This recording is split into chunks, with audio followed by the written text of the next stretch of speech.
lot of friends in the Air Force. I won't criticize my friends. But the superior, their PSYOPs, I will criticize. Why do they do this? It's beyond my comprehension. They don't have to do this. The people want to know the truth. The young kids want to know the truth. Give them the truth. So that's the answer. These are another intelligence. They're ahead of us. They've proven it. And only one simple reason. They can fly in space and we can't. So it boils down to that simple. How are you going to overcome that? We don't know anything about how. So we got to start with what we know. The little we know is the greatest gift they gave us, not the hardware.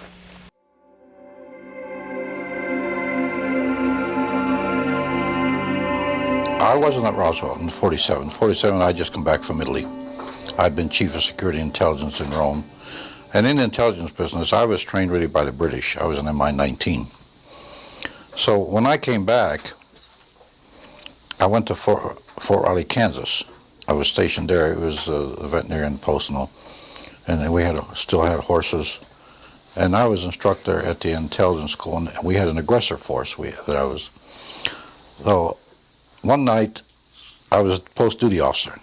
Post-duty officer means that I was in control. For that night, I was the one that checked all the guards, checked all security areas. In fact, checked the whole post. I was the duty officer that night. And I went to the veterinarian section, and a sergeant I knew very well was sergeant of the guard that night. I told him, Sarge, how's everything around here? And he said, fine, sir.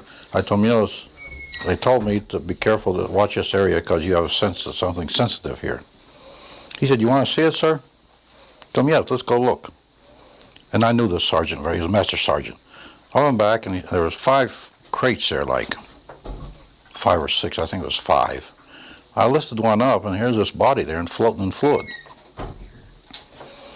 And I looked at it about 10, 15 seconds, not much more than that. So I put it back down and I said, Sarge, come on, get out of here now. I don't want to get you in trouble.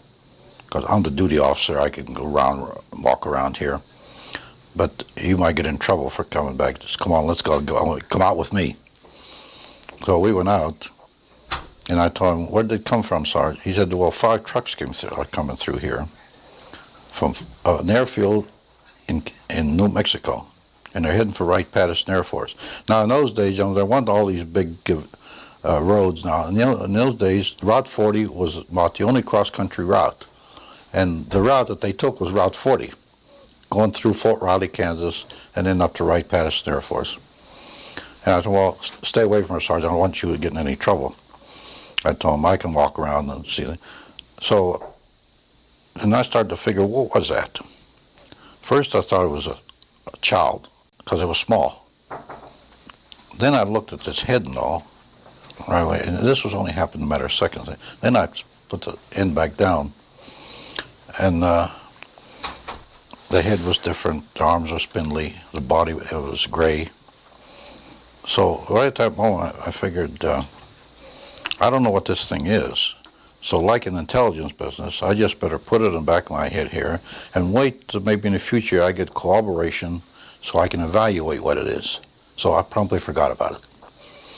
10 years later, I was down there, commanded the range in New Mexico, in White Sands, the Army missile firing range, in northern, right near Trinity site, my headquarters was. So my own radar started picking up items going 3,000 to 4,000 miles an hour in this area. I had pencil beam radars which locked on the target. And the boys told me at about 3,000 or 4,000 miles an hour, quick acceleration, they'd break the lock. And that was one of the best radars we had during the time. So every time that would happen, once I notified our headquarters, they said, oh, forget it, we're not interested. So I figured I won't tell them anything anymore.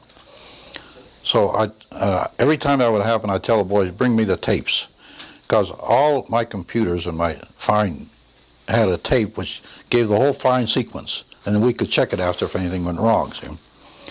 So I'd tell them, deliver the tapes to me personally. And I'd look them over. And yet what they told me was true. Then I left and went to Germany. And I started picking up the same things in Germany. 3,000 to 4,000 miles over flying Germany. Again, the pencil beam radar would lock on, and all the ones that lock would break. Just before that, I was 4 years at the White House, and I kept getting reports there. But they were just reports. I mean, and they weren't actually cast in any sense that you put them in a file and keep them all together. They just were sporadic reports that came through. Of course, I had all the clearances, so I'd get them. Even code reports I used to get and all.